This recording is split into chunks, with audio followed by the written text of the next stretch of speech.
오늘은 부부 첫 번째 주일로 남편들이여라는 말씀의 제목으로 은혜를 나누려고 하는데요. 개중에 이런 마음 갖고 계신 분이 있을까 미리 말씀을 드립니다. 아니 목사님, 나는 결혼을 안 해서 아내가 없는데요. 남편으로서 할 일이 없는데요. 그리고 다음 주에 말씀의 제목은 뭐가 되겠습니까? 일부 예배 때 물어보니까 여편들이요 이러고 아내들이요 될 텐데 잘 들어보십시오. 육신적인 남편, 육신적인 아내 떠나서 우리는 모두 다 남편 역할을 해야 할 대상이 다 있습니다. 그리고 나에게는 아내와 같은 존재가 다 있어요. 내가 책임져야 할 대상이 있고 내가 돌보고 살펴야 될 존재들이 우리에게는 다 있다는 거예요. 내 자식이 그 존재일 수 있고요. 연로하신데 부모님, 힘든데 형제, 그리고 은혜를 받은 가르침을 주신 선생님이 또 내 남편, 내 아내일 수 있거든요. 그래서 이번 주 다음 주 계속 말씀을 들을 때에 남편이라는 단어는 내 자신입니다. 그리고 아내라는 단어는 내가 돌보고 섬겨야 할 여러분 삶 가운데 있는 그분, 그 사람을 대입시켜서 마음의 귀를 열면은 하나님의 음성이 여러분의 심장 가운데 들려지게 될 줄로 믿습니다.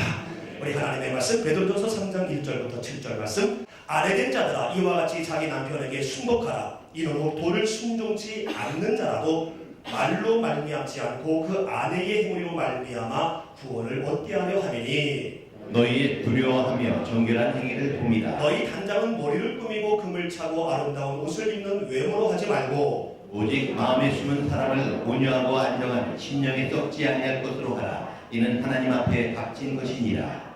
전에 하나님께 소망을 두었던 거룩한 부녀들도 이와 같이 자기 남편에게 속복함으로 자기를 단하였나니 사라가 아브라함을 주라 칭하여 복종한 것 같이 너희가 선을 행하고 아무 두려운 일에도 놀라지 아니하므로 그의 딸이 되었느니라. 다 같이요. 남편된 자들아, 이와 같이 지식을 따라 너희 아내와 동거하고 저는 더 연약한 그릇이요 또 생명의 은혜를 유업으로 함께 받을 자로 알아 귀히 여기라. 이는 너희 기도가 막히지 아니하게 하려 함이라. 아멘. 우리 남편들과 남자들만 7절을 같이 한번 다시 크게 읽겠습니다. 시작. 남편된 자들아, 이와 같이 지식을 따라 너희 아내와 동거하고 저는 더 연약한 그릇이요 또 생명의 은혜를 유업으로 함께 받을 자로 알아 귀히 여기라. 이는 너희 기도가 막히지 아니하게 하려 합니다. 아멘.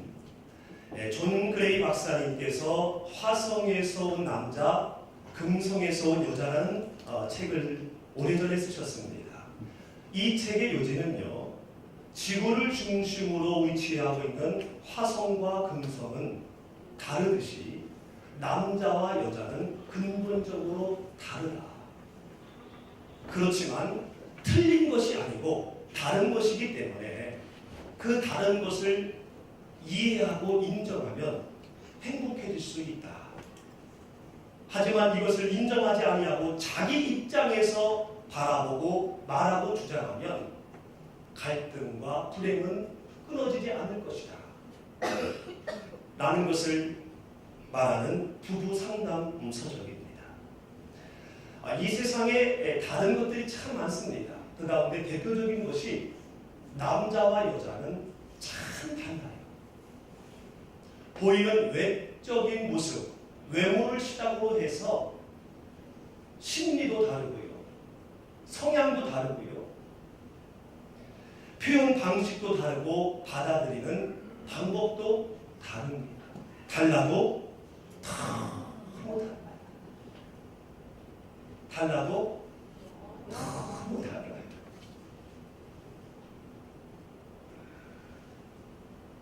그런 면에서 볼 때 화성과 금성이 다르듯이 다른 환경, 다른 배경에서 자란 남자와 여자는 분명히 다를 텐데 지구에 해당하는 결혼이라는 핵식을 통하여 남녀가 만나 수십 년을 사는 걸 보면 참 신기합니다. 어떤 쪽에서 볼 때는요, 그 자체가 기적입니다. 여기에 기적의 주인공이 많이 계십니다. 우리 한 장로님 대단히 죄송하지만 얼마 되셨습니까? 병원하신지? 43년 기적의 주인공이 여기 계십니다. 그 외에 기적의 주인공이 많이 계십니다. 어떻게 그렇게 다른 행성에서 잘하셨는데도 어떻게 40년 이상을 사실까? 저는 이제 23년밖에 안 살아가서 잘 이해가 아직 덜 되고 있습니다. 허전도사님께서 세 차례에 걸쳐 지난 주일부터 가정 세미나를 하셨습니다. 참 깨알 같은 말씀 저도 들으면서 많이 반성했고 내가 정말 착각 속에서 결혼 생활을 했구나, 가정 생활을 했구나, 자녀 양육을 했구나 회개를 많이 하고 결단도 했는데요. 특별히 수요 강의 때 남자와 여자의 성향 차이가 있다고 배웠는데 이거를 까먹고 살았구나. 그러면서 그날 강의를 통해서 다시 제가 회복이 되었습니다. 물론 절대적이진 않고 남녀가 바뀐 경우도 있지만 대체적으로 남자는요 목표 중심적 성향을 갖고 있대요. 남자들만 따라합니다. 목표 중심적. 그래서 우리 남자들의 대화 끝은 뭐냐? 결론이 뭐야? 그래서 결론이 뭐냐고. 이게 이 성향에서 나오는 말이지요. 그리고 여성은 과정 중심적 성향을 갖고 있다고 합니다. 우리 여성도님들만 과정 중심적. 그래서 혹시 사귀다가 헤어져도 배신을 당해도 과정이 좋으면요 괜찮은 거예요. 물론 연계성은 있습니다. 목표가 있기에 과정이 있는 거고 과정이 없는 목표는 의미가 없지요. 연계성은 있지만은 다르다는 거예요. 무엇이요? 성향이.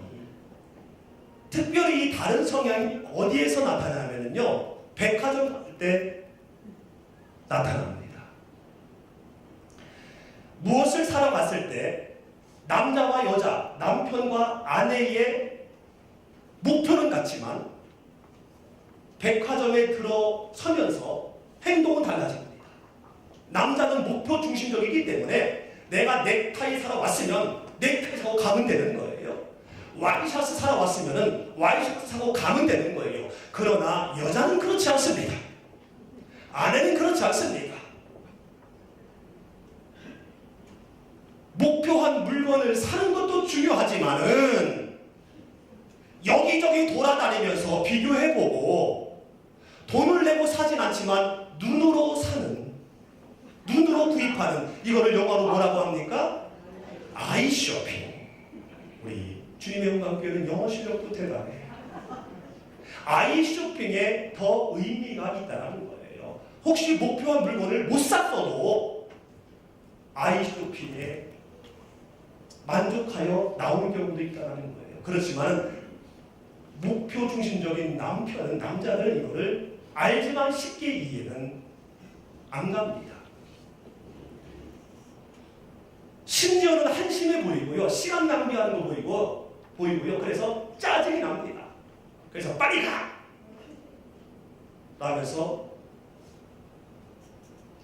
뾰족한 모서리가 있는 말을 내뱉게 되지요.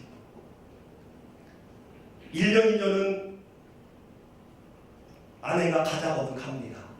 그러나 그 이상 되면은 듣는 척도 안 하지요.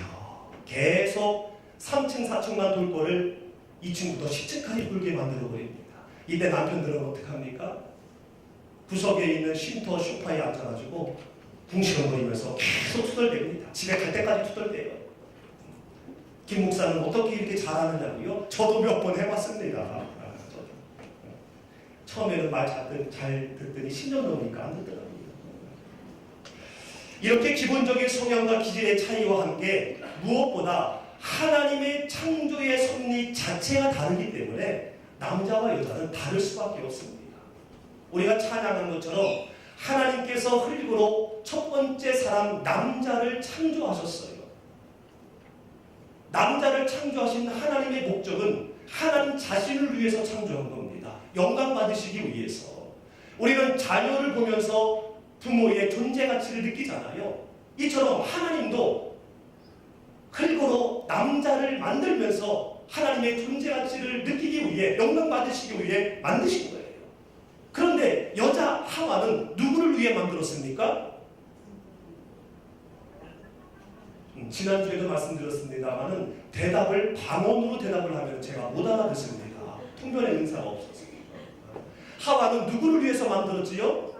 아담을 위해서, 남자를 위해서 만들었어요. 창조된 게 아니라 만들어졌어요. 뼈를 취해서.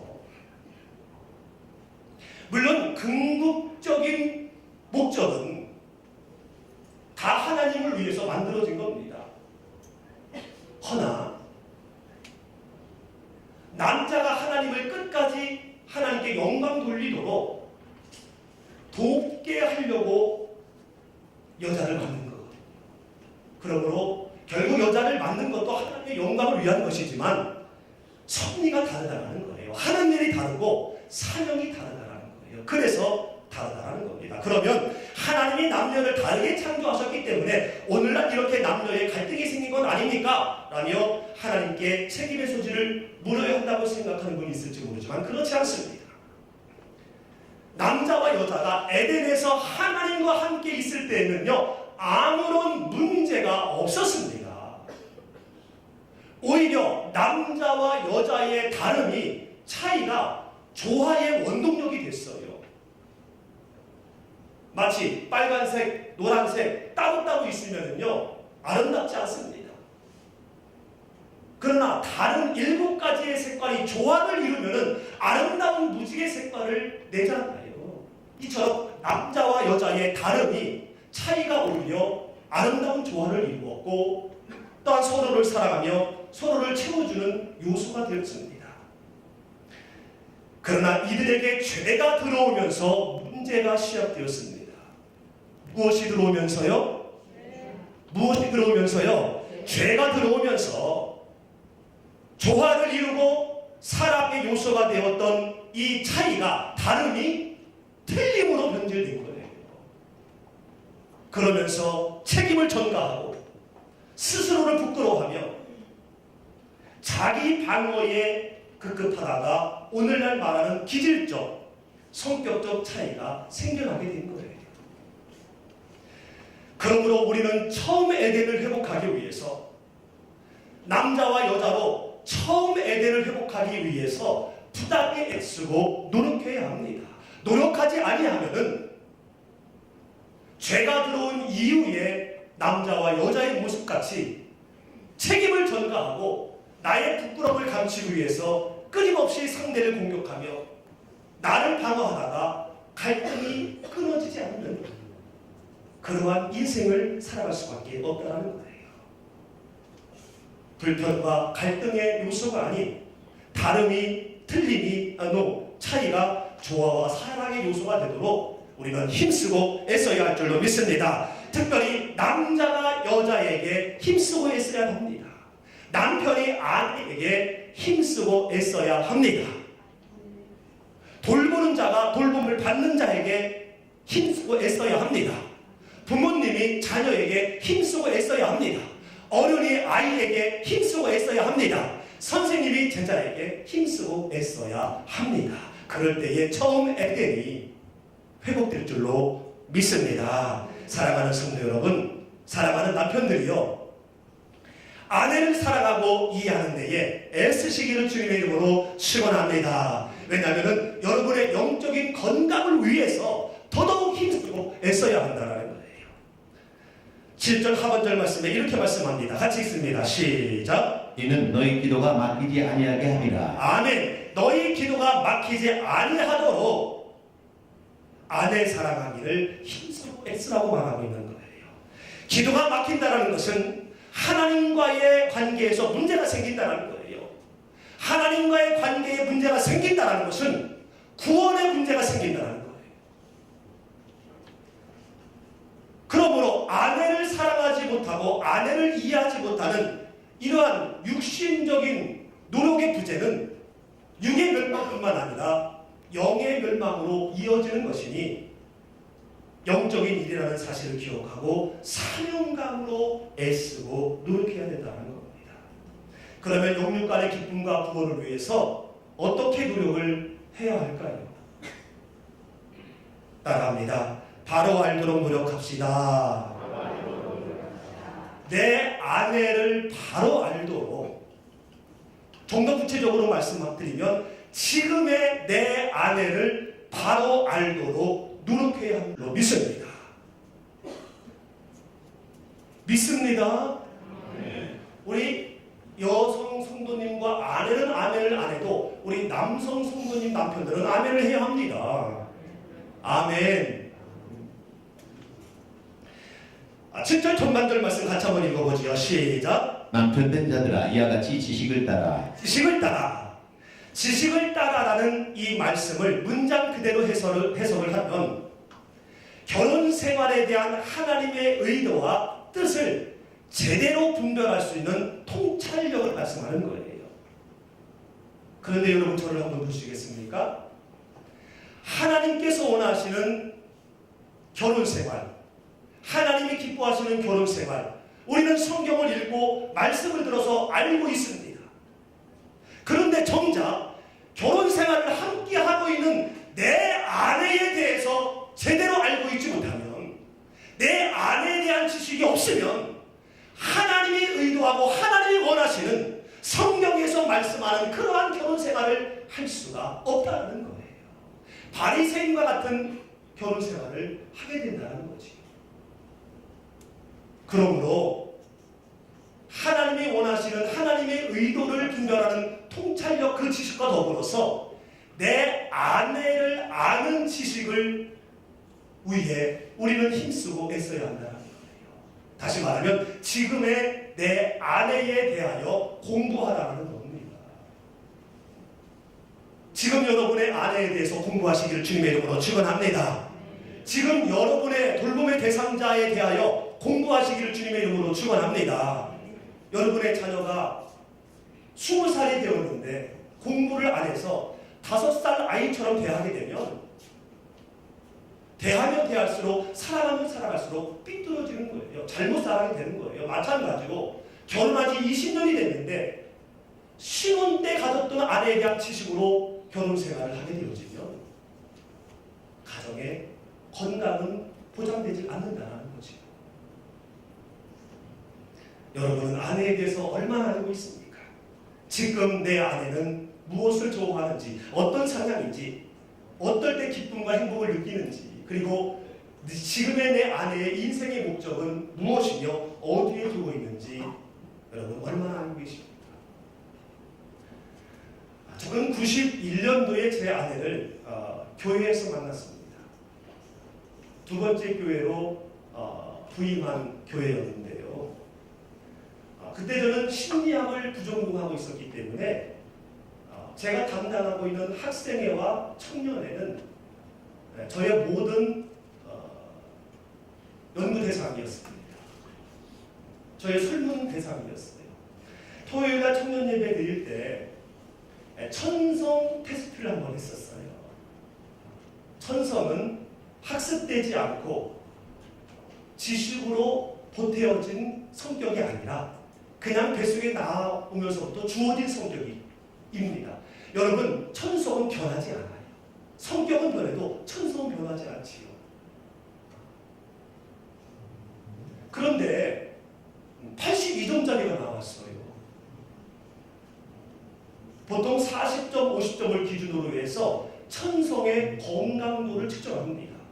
건강하다, 경계성이다, 우영물이다, 치료 대상이다.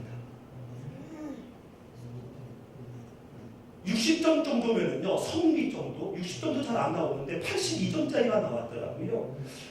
누구지 하고 이름을 이렇게 봤더니요, 이름이 오영미. 갓 부임할 때였기 때문에 이름과 얼굴을 제가 맺지 못해서 학생회 선생님과 권사님들에게 이 오영미 자매가 누굽니까 그랬더니 설명을 해주시더라고요. 지금은 어린이집 교사이고 교회에서는 꽃꽂이와 그리고 토요일에는 청소하고 주일학교 교사하고 이렇게 하면서 쭉 브리핑을 해주더라고요. 저는 사실 그 82점을 보고 두 가지를 생각을 했습니다. 첫 번째로는 이 테스트를 한번 했든지 혹은 정신이 제대로 안 선 사람이든지 유아기성 정신상태이든지 설명을 듣고 제가 호감이 가더라고요. 왜냐하면 계속 연구해 보려고. 그래서 교회에서는 목회자가 이성에 대한 말이 나오면 목회 생명 끝납니다. 선배님들이 늘 그렇게 가르쳐 주셨기 때문에 공개적으로 교제를 할 수가 없고 극비에 교제를 하면서 제가 공부하고 있는 심리학, 상담학을 다 가르쳐 왔어요. 가르치면서 계속 테스트를 해봤더니요. 이거는 아니더라고요. 그래서 제 마음에 감사가 생기면서 목표 중심적인 성향이 드러나며 이 여자와 결혼하면 목회하면서 지장은 안 받겠다. 그래서 전도사라는 위치를 이용하고 여러 상황들을 이용해서 94년도에 결혼을 하게 되었습니다. 그런데요, 저는 아내에 대해서 공부를 하지 않았어요. 저보다 나이도 훨씬 어리고 그리고 목회자와 성도가 만난 거잖아요. 지금도 저를 조금 어려워합니다. 장인 장모님도 저를 어려워해요. 제 교인이었으니까. 매일 제 말씀을 들었으니까. 그럼에도 불구하고 저는 공부하지 않고요. 제가 갖고 있는 성향, 아내의 성향과 관계없이 제가 갖고 있는 가치관, 아내의 가치관과 관계없이 명령하듯이, 저는 아니라고 생각을 했지만 돌아보니까 명령하듯이 계속 얘기했던 것 같아요. 신혼초부터. 교회에서는 사모는 말하면 안 된다. 드러나면 안 된다. 교사만 하면 된다. 라면서 제 위치를 위한 요구만 계속하고 아내는 어떤 사람인지 제가 공부를 하지 않았었습니다. 감사하게도 그동안 대든 적이 없어서 잘 모르겠지만 지금 이 말씀을 또 생각을 해보면 참 많이 답답했겠다라는 생각도 들었습니다. 좀 더 공부를 했었다면 이제 23살 어린 사람이 47살, 8살이 됐는데 혹시 여전히 저는 23살로 대하고 있지는 않을까?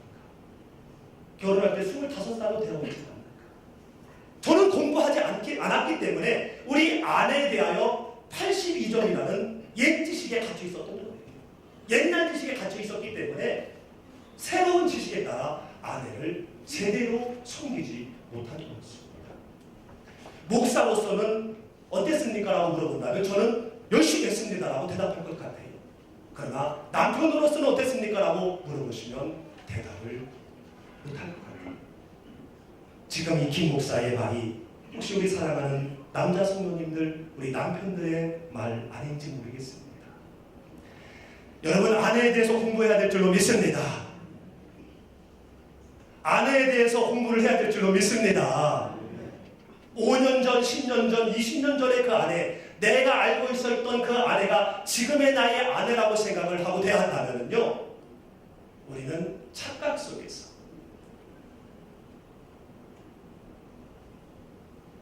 가정이라는 운전을 하고 있는지 몰라요.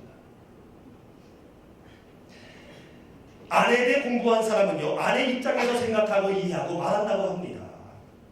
그렇기 때문에 아내에 대한 지식이 내가 얼마나 있는지, 그리고 하나님이 원하시는 그러한 결혼 생활을 하고 있는지는 금방 진단을 해볼 수가 있어요.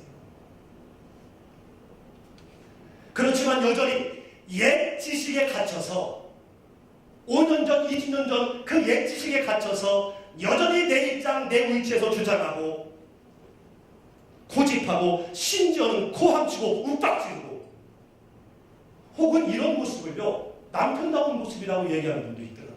남자다운. 결코 아니지요. 가정의 질을 떨어뜨리는 모습이고요. 결정적으로 자녀들의 이상적인 결혼관을 파괴시킵니다. 아들은요, 결혼해서 그대로 합니다. 아내 무시하고요. 말끄레기도 내면 욱박 지르고요. 그리고 딸은요, 결혼한 후에도 내 남편에게서 아빠의 모습이 나타나는 거 아니야? 라며 늘 긴장하면서 남편을 신뢰하지 못합니다. 그러다가 불행한 결혼을 초래하는 경우도 있는 거죠.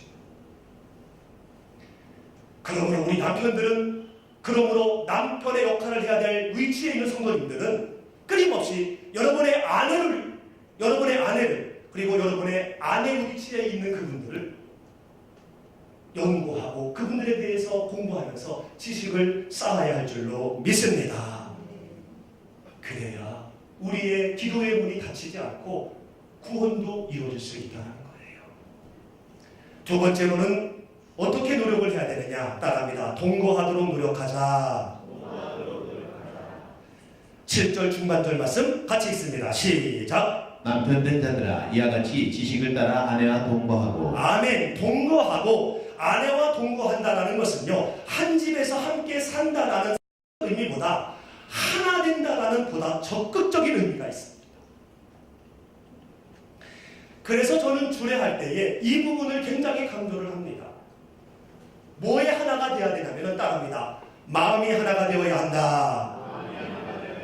아내 중심으로가 아니라 남편 중심으로 마음과 생각이 하나 되게 해야 된다는 거예요. 남편이 마음과 생각을 하나 되도록 해야 된다는 마음을 먹으면, 작정을 하면 하나가 됩니다. 오늘날 위기를 맞는 많은 가정들의 경우 집이 작아서 돈이 없어서라기보다 마음과 생각이 하나 되지 못해서 갈등으로 망가지는 경우를 많이 봅니다. 물론 앞서 살펴본 바와 마찬가지로 남과 여의 기본적인 기질과 차이도 있고 하나님의 창조 섭리의 다름도 있기에 마음과 생각이 하나 된다는 거 쉽지는 않습니다. 그러나 여러분 저를 한번 보십시오. 내 아내는, 내 돌봄의 대상자는 나와 같은 행성이 아닌 다른 행성에서 온 사람이다. 나와 전혀 다른 환경, 전혀 다른 배경, 전혀 다른 판단 기준 아래 자란 나와 다른 가치관을 갖고 있는 사람이다라는 것을 인정하면, 따라합니다. 있는 모습 그대로 받아들이는 능력이 생긴다는 거예요. 그러면 마음과 생각이 하나가 될 수 있다는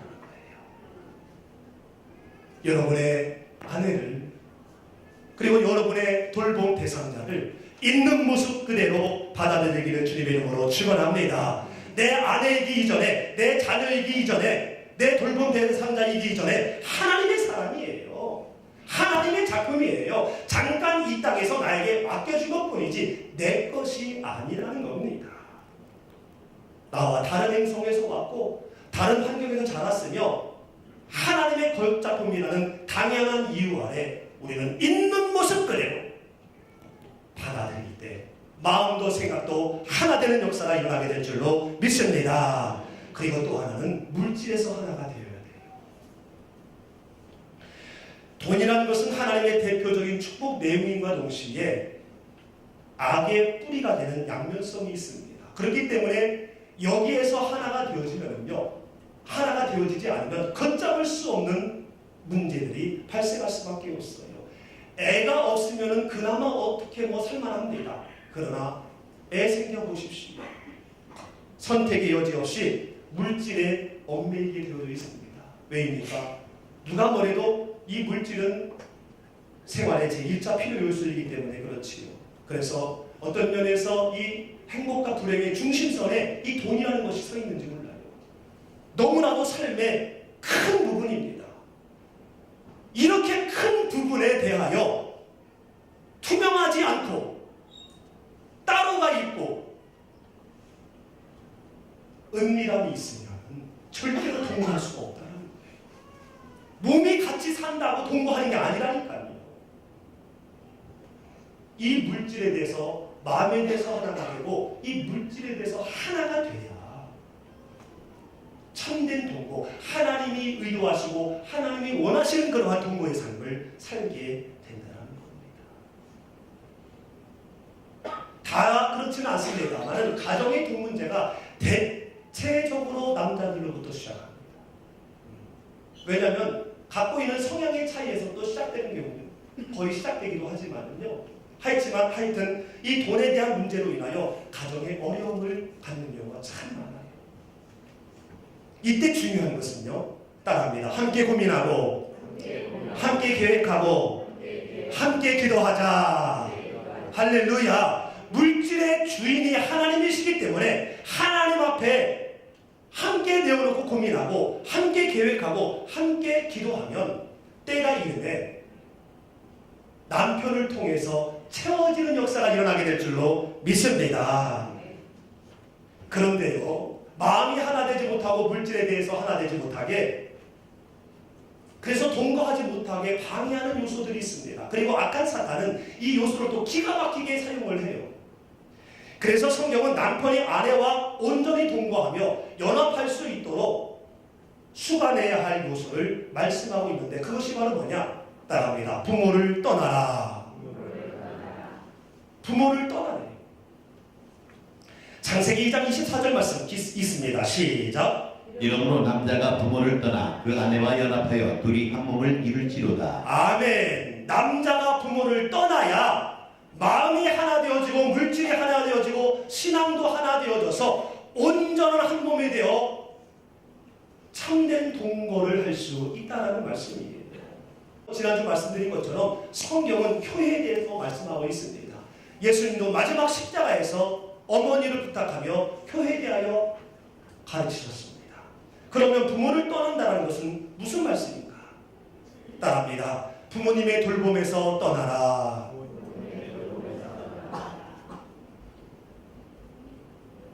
결혼하기 전까지 부모님은 남자와 여자를, 특별히 남자를 돌봐오셨습니다. 다른 여자와 연합하여 동거함이 시작됐으면 이제는 이 돌봄에서 떠나 부모님을 돌봐야 한다는 거예요. 부모님에게서 떠나지 아니하면은 부모님을 돌볼 수가 없습니다. 떠나야 됨에도 불구하고 떠나지 않고 오히려 결혼하고 나서도 엄마 치맛자락 붙잡고 아이 등에 달다 붙어 들러붙는 그러한 남자들 참 많아요. 몇 분이 고개를 숙이는데. 그리고 부모님의 재산에서 떠나야 됩니다. 부모님의 재산에 관심에 대해서 떠나야 합니다. 아멘. 어쨌든 떠나야 돼요. 왜냐하면 떠날 때에 부모님의 재산에서 관심에서 떠날 때에 진정한 의미의 효도를 할 수가 있어요. 그렇지 않으면요 콩고물 효도를 하게 됩니다. 바램 효도를 하게 되죠. 그러면서 부모님에게 섭섭한 일이 생기고 이로 인하여 형제간의 의가 상하는 경우도 많이 보게 됩니다. 그리고 두 번째로는 남편의 가풍에서 떠나야 돼요. 결혼하기 전에 30에 결혼을 해도요 자기의 집의 가풍을 제대로 모르고 시집가는 여자들이 대부분입니다. 내가 자라온 집안의 가풍도 제대로 모르는데 생소한 집안에 와서 그 가풍을 따르라고 하니 얼마나 황당하겠습니까? 제대로 알려주지도 않았으면서 혹시 어떠한 가풍의 흐름에 위배되면요 우리 남편들께서는 결론지향적인 심리를 갖고 있기 때문에 바로 이렇게 대답을 하지요. 넌 나를 뭘로 보는 거야? 너 우리 집안을 뭘로 보는 거야? 뭘로 보긴 뭘로 봅니까? 뭘 알아야 보든지 말든지 하지. 뭘로 보는 거 아니에요. 몰라서 그렇게 한 것뿐이지요. 이 가풍을 제대로 알려면 30년, 40년 걸립니다. 근데 이제 3개월, 3년 된 세대에게 이거를 강요하니 이 아내가 얼마나 힘들겠습니까? 그리고 세 번째로는 부모님의 비교에서 떠나야 돼요. 특별히 엄마. 우리 엄마, 우리 엄마. 옷 살 때도 우리 엄마. 어디 식당 가서도 우리 엄마. 특별히 집안 밥상머리에서도 우리 엄마. 이런 우리 엄마 할 때요, 우리 아내들에게는요, 세 가지의 단어가 떠오릅니다. 꼴, 볼, 겸. 꼴불견. 하는 모습이 차마 눈 뜨고 볼 수 없을 정도로 우습고 거슬린다는 거지. 여러분, 엄마에게서 떠나야 할 줄로 믿습니다. 쉽진 않지만 떠나야 할 줄로 믿습니다. 혹시 우리 안 장로님 결혼하신 지 죄송하지만 얼마나 되셨지요? 45년. 다 40년 이상 되셨죠. 기적의 주인공이 즐비합니다.